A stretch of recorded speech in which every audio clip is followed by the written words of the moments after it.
तर अजून एका नव्या व्हिडिओमध्ये तुम्हा सर्वांचं स्वागत आहे. तर आजच्या या व्हिडिओमध्ये मी तुम्हाला इन्फॉर्मेशन देणार आहे confirm ticket train booking app या ॲप्लिकेशनची. हा जो ॲप्लिकेशन आहे ना, याच्यावरून आपण ट्रेनचे तिकीट बुक करू शकतो, बसचे तिकीट बुक करू शकतो, त्याचसोबत हॉटेल्ससुद्धा इथून आपण बुक करू शकतो.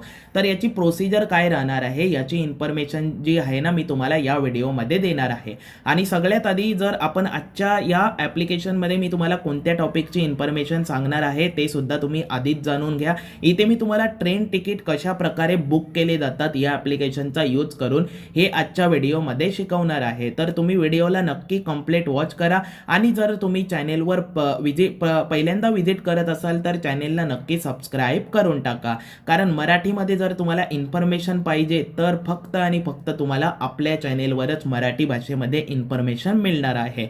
तर सिंपल इथे तुम्हाला काय करायचं आहे, सर्वात प्रथम तुम्हाला प्ले स्टोअरवरून confirm ticket train booking app हे जे ॲप आहे ना इन्स्टॉल करून घ्यायचे आहे. आणि हा जो ॲप्लिकेशन आहे ना IRCTC ऑथोराइज पार्टनर आहे, तुम्ही इथे रेट करू शकता. याचे डाउनलोड्स तुम्ही बघू शकता, याची रेटिंग सुद्धा इथे आपण बघू शकता. 5 पैकी इथे 4.8 ची रेटिंग आहे, म्हणजे खूपच भारी इथे आपल्याला रेटिंग सुद्धा बघायला मिळते. सर्वात आधी तुम्ही या ॲप्लिकेशनला जसं स्टार्ट कराल तसं तुम्ही बघू शकता असा काहीतरी इंटरफेस तुमच्या समोर येणार आहे. तुम्ही बघू शकता इथे दिवाळी ट्रॅव्हल जे काही ऑफर्स आहेत ते सुद्धा चालू आहेत, तर त्यांचा बेनिफिट इथे तुम्ही घेऊ शकता. बाकी इथे जर मी आता बघेन तर तुम्ही बघू शकता असा काहीतरी इंटरफेस तुम्हाला इथे बघायला भेटेल. जसं ॲप्लिकेशन स्टार्ट होईल डायरेक्टली असा इंटरफेस तुमच्या समोर येणार आहे. बाकी इथे बघा तुम्ही सिंपल तुमचा जो काही मोबाईल नंबर असेल तिथे त्याच्याने तुम्ही लॉग इन सुद्धा करू शकता. इथे बघा वरती टॅप करून तुम्ही तुमचं नाव वगैरे चेंज करू शकता प्रोफाईलच्या वर क्लिक करून. तर आता सर्वात प्रथम तुम्हाला काय करायचं आहे, ट्रेन तिकीट बुक करण्याच्या अगोदर एक प्रोसिजर असते. जर तुमचा IRCTC ID नसेल तर तुम्हाला सर्वात प्रथम काय करायचं आहे, IRCTC अकाउंट यावर टॅप करायचं आहे आणि क्रिएट IRCTC अकाउंट इथे तुम्हाला एक ऑप्शन बघायला मिळेल. जर नसेल तर इथे क्लिक करा आणि सिंपल तुमचा IRCTC ID तुम्ही इथे बनवून घ्या. तुम्ही IRCTC ID जर तुम्हाला बनवता येत नाही तर चॅनेलला सबस्क्राईब करा, त्याच्यावर सुद्धा एक नवीन व्हिडिओ मी तुमच्यासाठी घेऊन येईन. बाकी बघा हा जो ID आहे ना बनवणं खूप जास्त इझी आणि सिंपल असतो. फक्त युजर ID जो असतो ना तो तुम्हाला थोडासा वेगळा टाकायचा असतो. जसं तुमचं नाव आता इथे बघा, इथे मी एक स्वप्नील म्हणून नाव लिहिलेलं आहे. तर इथे जर तुमचं नाव स्वप्नील असेल तर त्याच्यापुढे तुम्हाला काहीतरी 1-2 एक्स्ट्रा वर्ड्स लावायचे आहेत, थोडे अल्टरनेटिव्ह काहीतरी वेगळे वर्ड्स लावायचे आहेत किंवा अंक लावायचे आहेत, मग तुमचा अकाउंट एकदम इझी बनेल. बाकी इथे बघा तुम्ही जर कोणती व्हिडिओ बघत असाल तर तुम्ही व्हिडिओ सुद्धा बघू शकता IRCTC अकाउंट कसं क्रिएट केलं जातं. बाकी इथे तुमचा ID जसा बनेल त्यानंतर तुम्हाला होमवर यायचं आहे. होमवर आल्यानंतर इथे ट्रेनचं ऑप्शन तुम्हाला फर्स्ट बघायला मिळेल. इथे बघा आता समज आपल्याला इथे मला कल्याणवरून कुठे दुसऱ्या डेस्टिनेशनला जायचं आहे तर मी इथे कल्याण सिलेक्ट केलेलं आहे. बाकी इथे मला पुण्याला जायचं आहे तर मी इथे पुणे सिलेक्ट करणार. बाकी इथे खाली बघा अशा प्रकारे तुम्हाला सिलेक्ट करायचं आहे. जसं बघा आता तुम्हाला पुण्यावरून कल्याणला यायचं आहे तर इथे तुम्ही असं उलटं सुद्धा करू शकता या ऑप्शनवर क्लिक करून. तर आता कल्याण ते पुणे इथे माझी जर्नी आहे, कल्याण ते पुणे. तर इथून मी बघा जो काही स्टेशन आहे नियर बाय स्टेशन जंक्शन आहे तो इथे कल्याण आहे, तर इथे मी कल्याण चूज केला. आणि मला जिथे जायचं आहे त्या सिटीचं त्याच्या जर तुम्हाला कोणत्या गावाला जायचं असेल तर त्याच्या आसपासचा जो काही स्टेशन असेल तो इथे तुम्हाला टाकून घ्यायचा आहे. तर मी इथे पुणे टाकलेलं आहे. बाकी इथे डेटची जर आपण बघूया तर डेटच्या वरती तुम्ही जसं क्लिक कराल तसं एक कॅलेंडर इथे ओपन होणार आहे. ज्या पण डेटच्या खाली असा ग्रीन डॉट आहे त्या ग्रीन डॉटला बघा काही ना काहीतरी इव्हेंट असणार आहे, म्हणजे फेस्टिवल असणार आहे. जसं तुम्ही बघू शकता 21ला इथे दिवाळी आहे तर इथे दिवाळी तुम्हाला बघायला भेटेल. तर जे काही सण असतील ते तुम्हाला इथे बघायला भेटतील. तर यापैकी आता बघा मी इथे सिंपल 2 तारीख डेट सिलेक्ट करतो, 2 नोव्हेंबर इथे मी सिलेक्ट केलेलं आहे. त्यानंतर इथे बघा खाली तुम्हाला इथे टॅप करायचं आहे. इथे तुम्हाला का टॅप करायचं आहे, जर तुम्ही ट्रेन तिकीट कॅन्सल करणार असाल, म्हणजे जर तुम्ही तिकीट बुक केले त्यानंतर तुम्हाला काहीतरी कारणावश इथे ट्रेनचं तिकीट कॅन्सल करायला लागले तर त्यानंतर जर तुम्हाला फुल रिफंड पाहिजे असेल तर त्या फुल रिफंडसाठी तुम्ही आधीच इथे या ऑप्शनला क्लिक करू शकता. आणि जर जर्नी एकदम फिक्सच असेल, जायचंच असेल तर इथे तुम्ही हा ऑप्शन सिलेक्ट नका करू, कारण इथे एक्स्ट्रा पैसे द्यायचे आहे, एक्स्ट्रा पैसे द्यावे लागतात, ते तुमचे पैसे सेव्ह होतात. बाकी इथे आपण सर्च ट्रेनवर क्लिक करू. सर्च ट्रेनवर क्लिक केल्यानंतर तुम्ही बघू शकता इथे खूप जास्त एक्सप्रेसेस आपल्या इथे अवेलेबल दिसतात. आता बघा पुण्याला जायचं आहे तर पुण्याला ऑलमोस्ट प्रत्येक ट्रेन जी आहे ती स्टॉप घेते, तर इथे खूप जास्त ट्रेन्स अवेलेबल आहेत. जर तुम्ही कोणत्या दुसऱ्या राज्यामध्ये जाणार असाल किंवा दुसऱ्या जागेवर जाणार असाल तर तुम्हाला ट्रेनची जी काही क्वांटिटी असेल ना ती कमी सुद्धा बघायला मिळू शकते. तर आता आपण ही फर्स्ट एक्सप्रेसच बघूया. तुम्ही बघू शकता इथे INDB LPI हमसफर अशी एक्सप्रेस आहे. तर इथे तुम्ही बघू शकता स्लीपरमध्ये अवेलेबल एक सीट अवेलेबल आहे. बाकी इथे तुम्ही 2S2 आहे, त्याच्यामध्ये वेट लिस्टिंग आहे आणि इथे 3A मध्ये 18 अवेलेबल आहे. तुम्ही इथे चेक करू शकता. 3A म्हणजे तिथे थर्ड AC असणार आहे.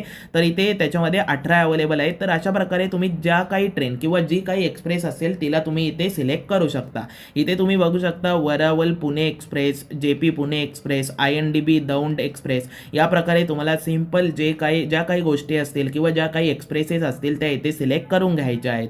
आणि इथे वरून तुम्ही डेट सुद्धा चेंज करू शकता. बाकी इथे बघा आपण इथे 2 नोव्हेंबरलाच राहूया. त्यानंतर जो पण तुम्हाला स्लीपरमध्ये काढायचा आहे तुम्ही स्लीपर चूज करू शकता. थर्ड AC, सेकंड AC तुम्ही इथे चूज करू शकता. तर आता सिंपल इथे मी काय करणार, बाकी इथे बघा तुम्हाला सीटची कॅपॅसिटी बघून घ्यायची आहे. RAC असेल तर इथे RAC 3 असं लिहिलेलं असेल. वेट लिस्टिंग असेल तर वेट लिस्टिंग सुद्धा तुम्हाला इथे दिलेलं असेल. आणि वेट लिस्टिंग क्लिअर होण्याचे चान्सेस किती आहेत हे सुद्धा तुम्हाला इथे बघायला भेटतील. 92% इथे चान्सेस आहेत, तुम्ही इथे बघू शकता. आणि वेट लिस्टेड तिकीटवाल्यांना ट्रेनमध्ये एंट्री दिली जात नाही हे तुम्हाला आधीपासून मी सांगून ठेवतो. तर इथे तुम्ही ती गोष्ट नक्की चेक करा. वेट लिस्टिंग तिकीट इथे शक्यतो बुक करू नका.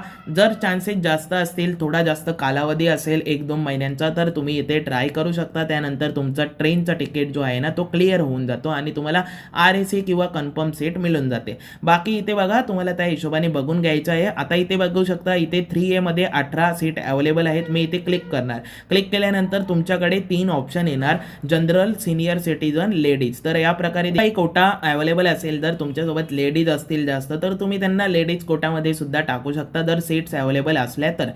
असं जरुरी नाही आहे. जर इथे बघा नॉर्मल जनरलमध्ये अवेलेबल नसेल तर तुम्ही या 2 गोष्टींचा सुद्धा विचार करू शकता. बाकी इथे आपण बुकवर क्लिक करणार. बुकवर क्लिक केल्यानंतर सर्वात प्रथम बघा माझ्या ॲप्लिकेशनमध्ये ऑलरेडी पॅसेंजरची डिटेल सेट आहे. मी स्वतःची डिटेल इथे सिलेक्ट करून घेतो. जर तुमची पॅसेंजर डिटेल सेट नसेल तर सिंपल तुम्हाला ॲड न्यू पॅसेंजरवर क्लिक करून तुमचे जे काही पॅसेंजर्स असतील ते तुम्हाला इथे सिलेक्ट करून घ्यायचे आहेत. आणि बाकी इथे बघा बोर्डिंग स्टेशनवर तुम्हाला क्लिक करून तुमचा जो काही बोर्डिंग स्टेशन आहे तो सुद्धा क्लिक करून सेट करून घ्यायचा आहे. तुम्ही कुठून ट्रेन पकडणार आहात तो तुम्हाला इथे चूज करून घ्यायचा आहे. आणि वरती तुम्हाला तुमचा जो काही IRCTC ID असेल तो इथे सिलेक्ट करायचा आहे. त्यानंतर खाली यायचं आहे. खाली आल्यानंतर mobile number, email ID, additional प्रेफरन्समध्ये इथे तुम्ही जे काही बर्थ आहे ते सुद्धा तुम्ही सिलेक्ट करू शकता. शक्यतो इथे तुम्ही नो प्रेफरन्स ठेवा, ते तुम्हाला उपयोगी पडेल. बाकी इथे तुम्ही बघू शकता आणि हे जे ॲडिशनल प्रेफरन्सेस आहेत ते ऑप्शनल असतात. बाकी इथे खाली आल्यानंतर प्री कॅन्सलेशन ऑप्शन इथे तुम्ही सिलेक्ट करू शकता किंवा नाही पण करू शकता. बाकी तुम्ही जसं खाली याल तर इथे तुम्हाला एक ऑप्शन बघायला भेटेल कन्सिडर फॉर ऑटो अपग्रेडेशन. याच्यावर तुम्हाला नक्की क्लिक करायचं आहे. याचा बेनिफिट असा होतो जर स्लीपरमध्ये तुम्हाला सीट भेटली आणि जर AC मध्ये सीट खाली असेल तर तुम्ही ऑटो अपग्रेडेशन तुम्हाला ऑटो अपग्रेड मिळतो. स्लीपरची सीट तुम्हाला AC मध्ये मिळून जाते. बाकी त्यानंतर तुम्हाला प्रोसीड टू पे वर क्लिक करायचं आहे. प्रोसीड टू पे वर क्लिक कराल त्यानंतर जर इथे तुमच्याकडे कोणता कुपन असेल तुम्ही कुपन टाकू शकता. बाकी इथे जे पण काही पेमेंट ऑप्शन आहेत तिथून तुम्ही सिंपल पेमेंट करू शकता. आणि जर तुमचा पेमेंट कॅन्सल होतो किंवा तुम्ही तिकीट कॅन्सल केलं त्यानंतर ॲप्लिकेशनची जी काही अमाऊंट असते ना ती इथे या वॉलेटमध्ये येते. त्या वॉलेटमधून तुम्ही इथे रिक्वेस्ट रिफंड करून आपल्या बँक अकाउंटमध्ये परत अमाऊंट घेऊ शकता. ही इन्फॉर्मेशन सुद्धा मी तुम्हाला आधीच इथे सांगून ठेवतो. बाकी बघा जो काही तुमचा तिकीट असेल तो इथे तुम्ही ट्रिपवर क्लिक करून चेक करू शकता.